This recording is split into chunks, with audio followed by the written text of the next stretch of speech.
அத்தியாயம் 86. வேலைக்காரி வெளியே வந்து சேதுபதியை உள்ளே போக சொன்னவுடன் அவன் மகிழ்ச்சியாக அறைக்குள் சென்றான். அங்கு சென்று தனது விலையுயர்ந்த ஆடைகளை சரி செய்த பின்னர் இசையருவியிடம் சென்றான். வணக்கம் இசையருவி, எப்படி இருக்க? இன்னைக்கு நாள் உனக்கு எப்படி போச்சு என்று அக்கறையாக இருப்பது போல கேட்டான். இசையருவி தனது தலையை உயர்த்தி அந்த நடுத்தர வயது மனிதரை பார்த்தாள். பிறகு தனக்கு முன்னால் போடப்பட்டிருந்த நாற்காலியில் அவரை உட்காரும்படி சைகை காட்டினாள். சேதுபதி அதில் அமர்ந்தபடி இசையருவியை நோட்டம் விட்டான். அவளோ அவனுக்கு தேநீர் தயாரித்து கோப்பையில் ஊற்றிக் கொண்டிருந்தாள். சேதுபதியின் கண்கள் இசையருவியின் மெல்லிய இடுப்பில் பதிந்தது. அவர் கண்களில் ஒரு வித்தியாசமான பிரகாசம் தோன்ற பார்வையை இசையருவியிடம் இருந்து நகற்ற போராடினான். கோப்பையில் இருந்த தேநீரை சேதுபதியை நோக்கி இசையருவி நீட்ட அதை அவளை ரசித்தபடி வாங்கிக் கொண்டான் சேதுபதி. நீங்க திரும்ப திரும்ப இங்க வந்து என்ன பார்க்க வேண்டிய அவசியம் என்ன என்று கேட்டாள். அது சரிதான், நான் சும்மா ஒரு விஷயம் தெரிஞ்சுக்க வந்தேன். ஆமா, நீங்க சமரன்கிற பையனை பத்தி ஏதாவது கேள்விப்பட்டிருக்கீங்களா என்று கோப்பையை பிடித்தபடி கேட்டான் சேதுபதி. இசையருவி பதிலுக்கு தலையை ஆட்டி ஒத்துக்கொண்டாள். அவளையே பார்த்து கொண்டிருந்த சேதுபதி தன் பேச்சை தொடர்ந்தான். ஓ, அப்ப நீங்க புதையலை தேடி அந்த குகைக்குள்ள போன போது அந்த பையன் சமரனும் உங்க கூட இருந்தா இல்லையா என்று கேட்டான் சேதுபதி. அவன் கண்களில் தெரிந்த பிரகாசத்தை உணர்ந்த இசையருவி அவனின் பேச்சை மறுத்தாள். இல்ல சேதுபதி, நீங்க எதையோ தப்பா நினைச்சிட்டு இருக்கீங்கன்னு எனக்கு தோணுது. அந்த பையன் சமரன் என் கூட தான் இருந்தான். நான் அந்த பள்ளத்தோட விளிம்புல இருந்து நழுவி கீழே விழ போனேன். அப்ப அவன் தான் எனக்கு கை கொடுத்து மேலே இழுத்து பள்ளத்துல விழாம காப்பாத்தினான். ஆனா புதையலை பொறுத்த வரைக்கும் நாங்க எந்த புதையலையும் பார்க்கல. புதையலை பத்தி கேட்கணும்னா நீங்க ஓனாய் கூட்டத்துக்கிட்ட தான் கேட்கணும். ஏன்னா சில முக்கியமான வேலை காரணம்னு அவங்க தான் திடீர்னு இங்க கூட்டணியை விட்டு விலகுனாங்க. அவங்க தான் ஏதாவது கண்டுபிடிச்சிருப்பாங்கன்னு எனக்கு தோணுது. உங்களுக்கு உண்மையிலேயே புதையல் வேணும்னா நீங்க மற்ற கூட்டத்து தலைவர்களோட சேர்ந்து போய் ஓனாய் கூட்டம் கொண்டு வந்த பொருட்களை சரி பார்க்கலாம் என்று இசையருவி கோர்வையாக சொல்ல அவள் முகத்தில் எந்த பதட்டமும் இல்லை. மாறாக அழகிய புன்னகை ஒன்று இருந்தது. அதை கவனித்த சேதுபதியும் உடனே பேச்சை மாற்றினான். நானும் அப்படிதான் நினைக்கிறேன். பொக்கிஷம் எதுவும் உன்கிட்ட இல்ல, ஆனா உனக்கு சமரனை நல்லா தெரியுதே, அதனால அவனை நீ இங்க அழைச்சிட்டு வரணும்னு நான் நினைக்கிறேன். அதனால நம்ம வியாபாரம் அதிகமாகும்ல. ஓனாய் கூட்டத்தை பொறுத்தவரை அவங்க அதிக சக்தி வாய்ந்தவங்க தான்.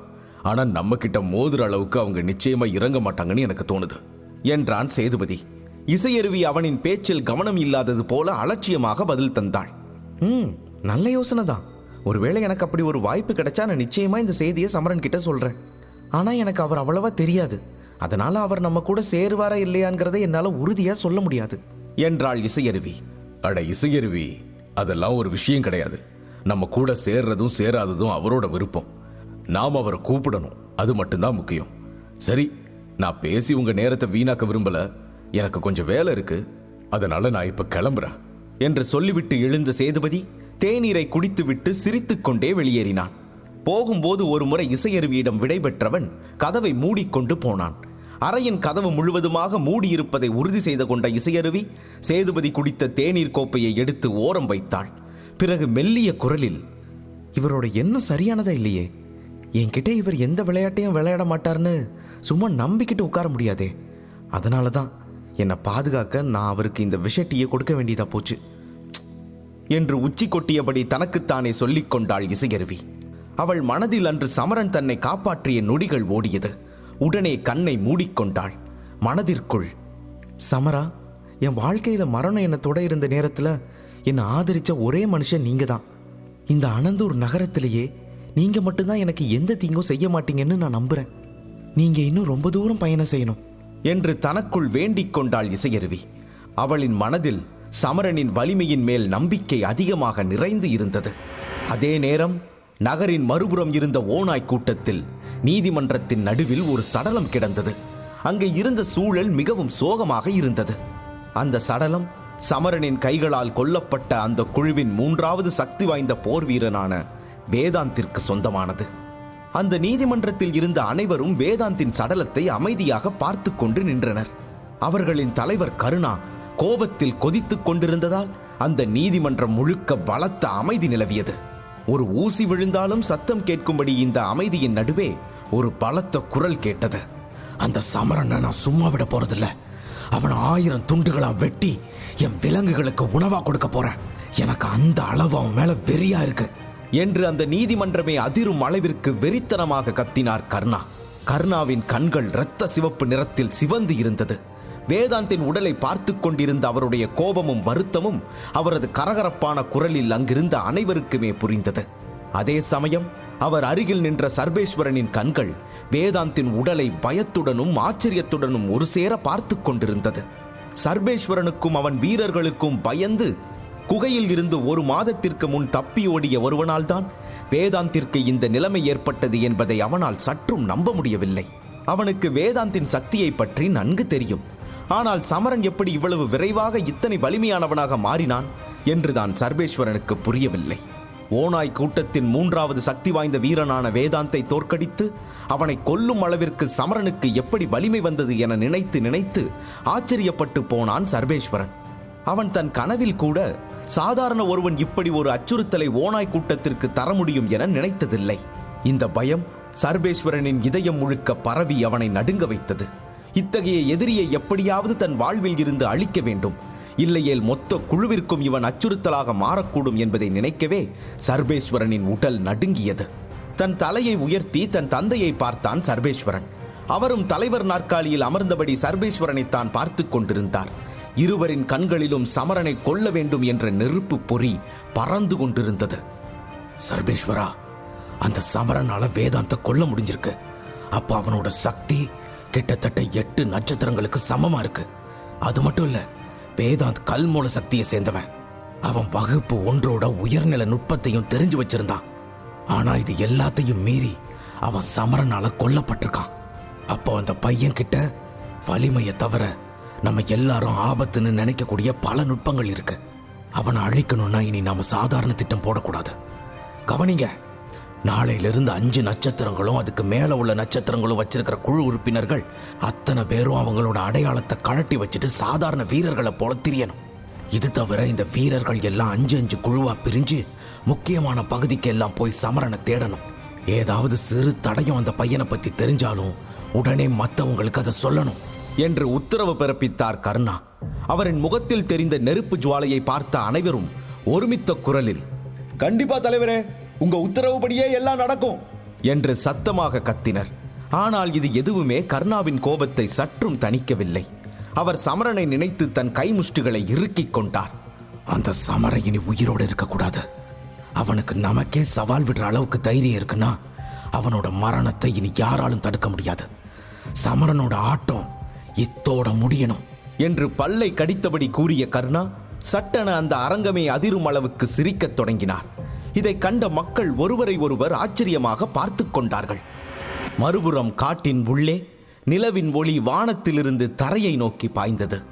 அந்த ஒளி கடலின் வெள்ளி அலைகளைப் போல காட்டுக்குள் பிரகாசித்தது.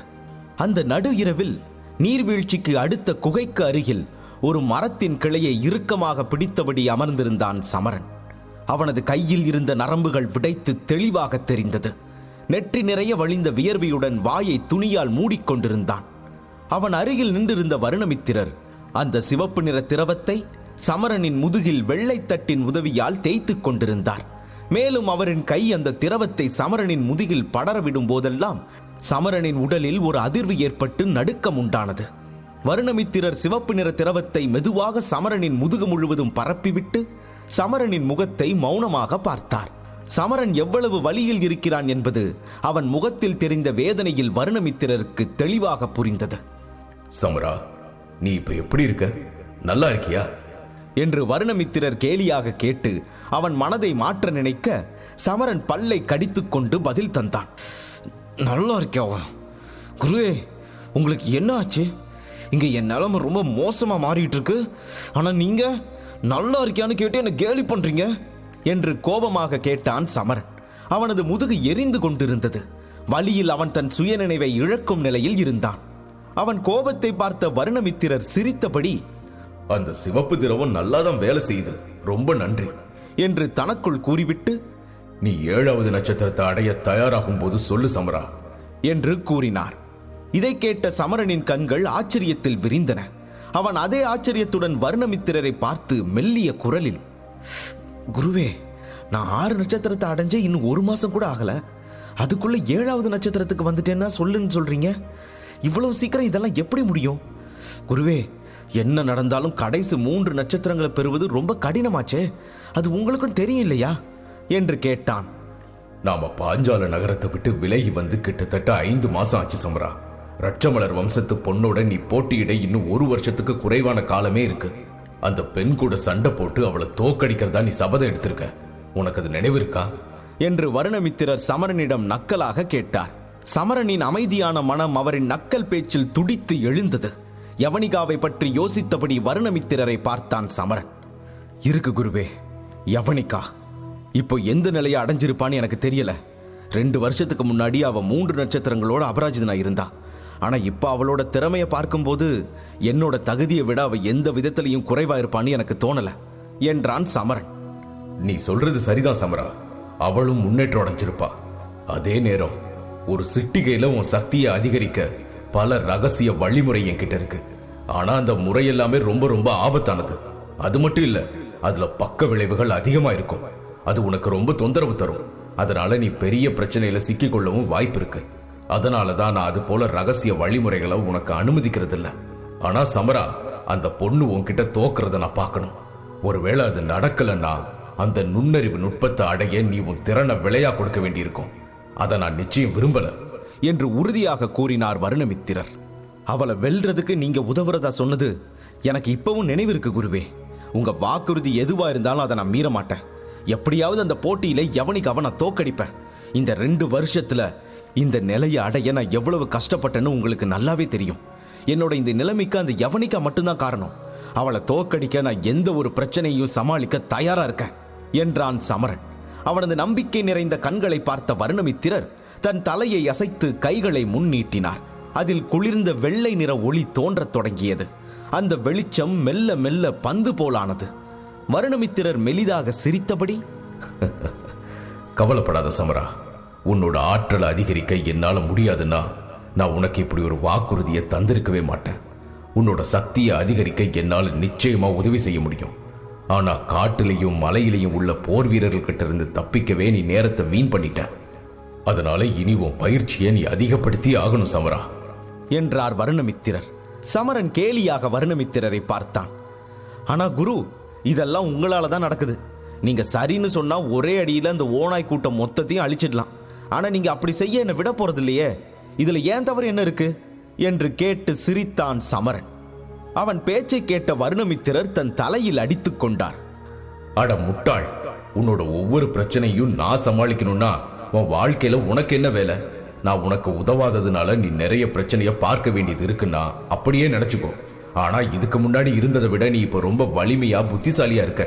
அதுக்கு நான் தான் காரணம், அதை நினைவுல வச்சுக்க என்றார் வருணமித்திரர். உடனே அவர் பேச்சை ஒத்துக்கொண்டு பின்வாங்கிய சமரன், நீங்க சொன்னது சரிதான் குருவே. எனக்கு நேரம் ரொம்ப குறைவா இருக்கு.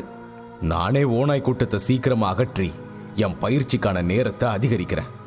இது நான் உங்களுக்கு கொடுக்கிற வாக்குறுதி என்ற சமரன் மாவீரனாகும் தருணத்தை தெரிந்து கொள்ள உடனே பாக்கெட் எஃப்எம் டவுன்லோட் செய்து இலவசமாக கேளுங்க. போர் கண்ட சிங்கம். லிங்க் டிஸ்கிரிப்ஷனில் கொடுக்கப்பட்டுள்ளது.